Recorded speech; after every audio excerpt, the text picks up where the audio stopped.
Operation सिंदूर दरम्यान भारताच्या निशाण्यावर असलेल्या पाकिस्तानच्या कराची बंदरावर भारताने हल्ला का केला नाही असा प्रश्न अनेकांना पडला असेल।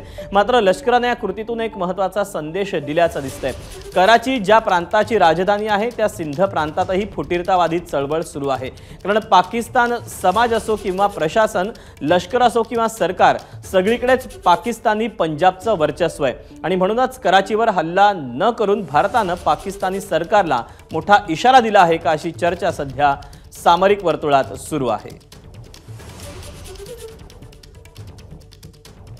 आपल्याला याबद्दलचे अपडेट सोमेश देतोय। सोमेश, खरतर विशिष्ट हेतूनच हा पूर्णपणे जो कराची बंदरावरचा हल्ला आहे हा टाळला आहे आणि एक इनडायरेक्टली आपण देखील त्यांना इशारा दिलेला आहे का, काय नेमकी सध्या चर्चा सुरू आहे या अनुषंगाने?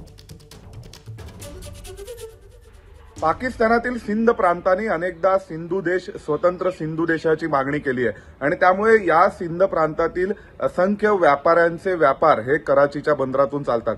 त्यामुळे भारताने एक प्रकारे कराची बंदरावरती हल्ल्याची तयारी ठेवून आपली ताकदही दाखवली, भारतीय नौसेनेची ताकद दाखवली, पण दुसऱ्या बाजूला हल्ला केला नाही। कारण सिंधवासियांना किंवा सिंध प्रांतातल्या लोकांना देखील त्यांनी एक प्रकारे असा मेसेज दिला की आम्ही जास्तीत जास्त जे टार्गेट हिट करतोय ते पाकिस्तानच्या पंजाब प्रांतातले करतोय। कारण पाकिस्तानातला पंजाब प्रांतच आहे की जे सर्वाधिक सत्ताधारी असतात, जे भारताच्या विरोधात आतापर्यंत राजकारण करत आलेत, जे आर्मीला कंट्रोल करतात आणि जे भारताच्या विरोधामध्ये खूप मोठ्या प्रमाणावरती कारवाया करतात, त्यांचंच इन्फ्रास्ट्रक्चर टार्गेट केलंय आणि सर्व इन्फ्रास्ट्रक्चर पंजाबमध्ये आणि इतर प्रांत दुर्लक्षित अशी परिस्थिती आहे। त्यामुळे सिंधवासियांच्या या फॉल्ट लाईनवर भारताने एक प्रकारे प्रहार केला आणि एका अर्थाने सिंधुवासियांना आपल्या बाजूनी वळवण्यासाठी किंबहुना त्यांच्या मनामध्ये एक हा मेसेज जाण्यासाठी म्हणून कराची बंदराचा उल्लेख सुद्धा भारतीय लष्कराच्या पत्रकार परिषदेत झालेला दिसला।